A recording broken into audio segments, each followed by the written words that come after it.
gurmad xoogan oo caawa gaaray deegaanka Bolol Habaas iyo sidoo kale deegaano kale oo ay degaan beesha Ciise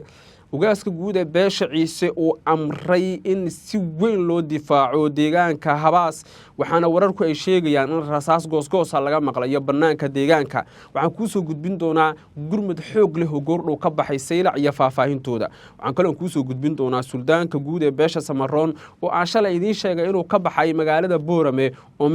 caawa gaaray magaalada Hargeysa wuxuuna kuna leeyahay Cabdiraxmaan Cirro isagoo kala hadlay xaaladda deegaanka Habaas iyo dagaalada ka socda qodobada kale waxaa qayb ka noqon doona dhaqdhaqaaqyo xoog leh oo laga dareemayo deegaano kamid ah gobolka Sanaag qodobadaas iyo waxyaabihii kale nagu soo kordha ayaan saaxiib yaal idiin faahfaahin doonaa ee soo dhawaada haddii taa markii kugu horeysay ku soo biri Daraja Media waxaad heli doontaa dhammaan wararka iyo warbixinada xasaasiga ah oo mar walba halkan aan ku daabacnay ee soo dhawow gurmad xoogan oo ah kuwa beesha Ciise ayaa caawa waxay ka baxeen magaalada Saylac oo gobolka Awdal ka tirsan waxayna ku wajahan yihiin deegaanka Habaas deegaanka Xariida ilaa Bolol dhammaan deegaanadaas waxaa ka dhacay dagaal faraha la isku tagay oo u dhaxeeya maleeshiyaad taageersan beesha Ciise iyo maleeshiyaad taageersan beesha Gudubirsi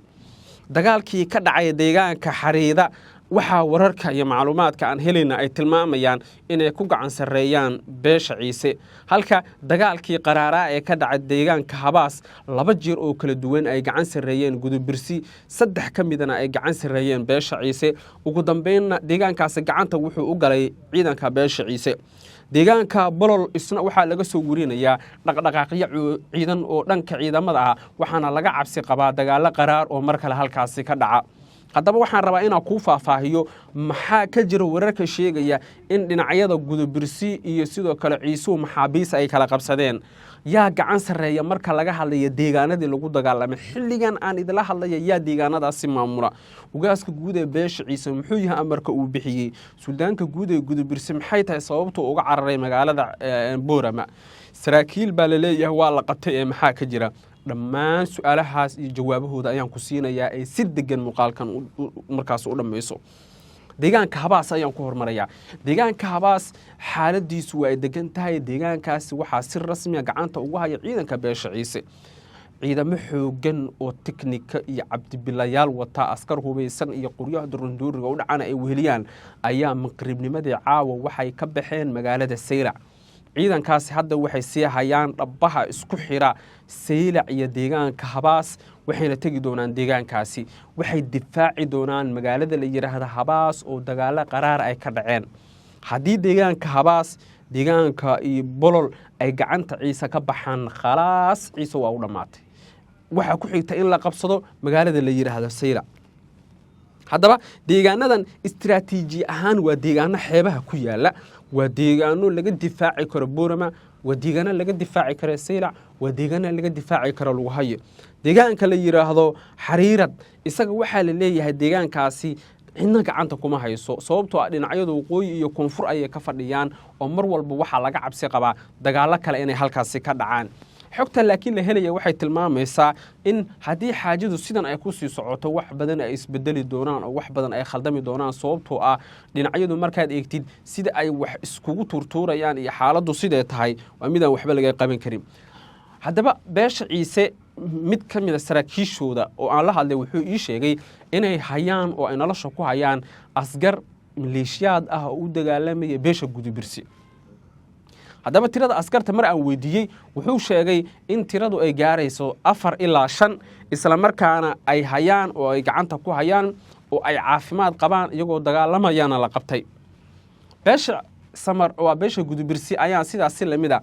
qadka telefoonka kula hadlay laakiin wicitaanadeeda kama aysan jawaabin waxaan rabay inaan wax ka weydiiyo wararka sheegaya in maxaabiis laga qabtay haddaba deegaanka la yiraahdo Xariirad deegaanka Bolol deegaanka Habaas deegaano hoos yimaada aaga magaalada Lughaya koonfurta magaalada Saylac jihada galbeed magaalada Boorama deegaanka Ceelgaal iyo 4 deegaano hoos yimaada dhammaan deegaanadaasi caawa waa ay ciirciirayaan oo ciidamo beesha Ciise ayaa buux dhaafiyay ciisuhniyo markaan dagaal ay diyaar u yihiin xaqiiqada marka la taabto sababtoo ah ciisuhu hadda siday u dagaalamayaan iyo sida ay isku hubeeyaan iyo sida ay rabaan inay u soo afjaraan cid walba oo doonaysa inay iyaga qashqashaado waa midaan waxba laga qaban karin ama hala rumaysto ayaanan rumaysan ugaaska guud ee beesha ciise hadalkiisii ahaa ama xeerka buugga ciisaha lasoo bandhigayaa ama waxaa la qabsanayaa Boorama ama waxaa gacanta lagu dhigayaa Seylac wallaahi beenaan u maleynay laakiin run uu noqday sababtoo ah ugaaska ciise haddaad xasuusataan warbixinadeedana dib ah u baartaan 5 maalmood ka hor ayaan idinla wadaagay in ugaaska guud ee ciise ugaas Mustafa uu tagay magaalada Djibouti caasimadda waddanka Djibouti uu ka soo tagay magaalada Diradhabe magaalada Qarbi Dahar magaalada Dhagax Buur magaalada Jigjiga kadibna uu yimid deegaanada xuduudda ah halkaas oo la sheegay in labadii toddobaad ee la soo dhaafay uu si weyn u dhaxgalay saraakiisha iyo ciidamada Itoobiyaanka iyo kuwa Djiboutiyaanka ah isagoo ka codsaday in xoog iyo xeeladba lagu taageero beesha ciise waraan waxaan xog ku helay oo xaqiiqo ah oo aan ogahay oo aan soo xaqiijiyay oo aysan cidna iga dambeyneen in beesha ciise ay gurmad weydiisatay dawladda Djibouti haddana xasuusnow laga yaabaa inaad dad badan oo reer Djiboutiyaan ah ama dad badan oo ciise inay ila socdaan midna aan idinkugu daro niman yahow ciisaha nimanka la yiraahdo waa ay ka go'an tahay xeerka buugga ciise inay soo bandhigaan ama bishaan ha ku qaadato sanadka inta ka dhiman ama January soo socota ha ku qaadato xeerka buugga ciise laba magaalo mid baa lagu soo bandhigayaa ama waa lagu haye ama waa Seylac hadalkayga cidnaha wareys cid ka dambaysa oo aad wareysanaysaa ama wax ka weydiinaysaan male sababtoo ah hadda deegaanka habaas oo maanta lagu dagaalamay waniyaho nimankan la yiraahdo ciisuhu si waxay u dagaalameen xaraga leh gudubirsi dhagtaa dhiga loo daray xaqiiqda marka laga hadlo sababta muuqaalo kooban oo baraha bulshada la soo galiyay ayaa waxay muujinayaan ciidankii beesha gudubirsi oo cararaya fakatax cagta u saar beesha ciise si haddii loo fiiriyo anu warbixino hore aan halkan ku daabacay waan u sheegay inuu dulmigu ma fiicna qofka bini aadamka Ilaahay baa karaameeyay qoomiyad walba oo Soomaaliyeed dhaqan bay leedahay qoomiyad walba oo Soomaaliyeed waxay leedahay hibo iyo maamuus in xeerka buugga ciise wixii ku jira ee khaladaad ah geed hoosti lagu xaliyo wax diidaya ma lahan laakiin wax aan la aqbali karin ah oo ay dad badan laga yaabaa inay ugu raacsan yihiin in beel dhan oo dhaqan Soomaaliyeed leh la yiraahdo ma soo bandhigaysaan xeerka buugga ciise anigu maanta ma aqbaleen idinkuna midan aqbasheen dabcan xaqiiqada marka la isku sheego haddaba xogaha wararkii ugu dambeeyay ayaa waxay tilmaamayaan in saacadihii la soo dhaafay si weyn loo abaabulay ciidamo xoog leh oo ka yimid dhinaca deegaanka habaas iyo deegaanada hoos yimaada halkaas oo la soo warinayo ayaa la leeyahay in dhowrka saac ay soo aadan ay waxbalba isbedeli karaan xaajaduna ay wax badan ka khaldanaan doonto haddii aan si degdeg ah xal looga gaarin qodobada la isku hayo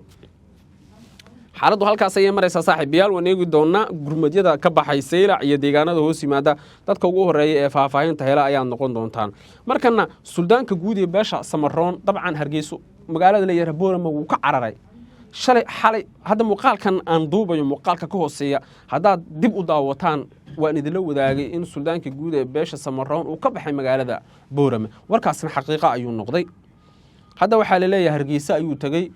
Cabdiraxmaan Cirar ayuu xalay kulan gaar ah la qaatay kulanku wuxuu qaatay ku dhawaad 3 saacadood oo xiriira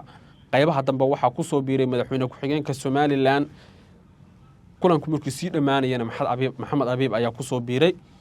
dabcan suldaanka guud ee beesha Samaroon wuxuu si cad Ciro iyo madaxweyne ku-xigeenka Somaliland iyo Maxamed Abiib ugu sheegay in dulqaadku uu ka dhamaaday oo uu diyaar u yahay in uu la dagaalamo beeshan la yiraahdo ciise wixii ka yimaada dhibaato ah anigu qaadi maayo mas'uuliyadeeda ayuu dabcan dhowr jeer ku celceliyay ugaaska oo markaas la hadlayay qaar kamida madaxda Somaliland ee uu kulanka la qaatay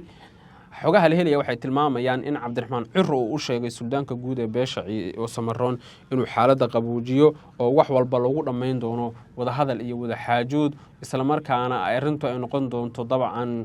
in si hooso xaaladda loo qabuujiyo taas oo la sheegay nin ugu dambeyntii uu aqbalay suldaanka guud ee beesha Samaroon isagoo sheegay in dulmigu uusan fiicneen uusan mardam u dulqaadan doonin. Guud ahaan saaxiibayaal wararkeen intaas ay ku leeyihiin habeen wanaagsan aragtidaada qaybta commentiga noogu reeb muuqaalka like saar subscribe dheh daraja media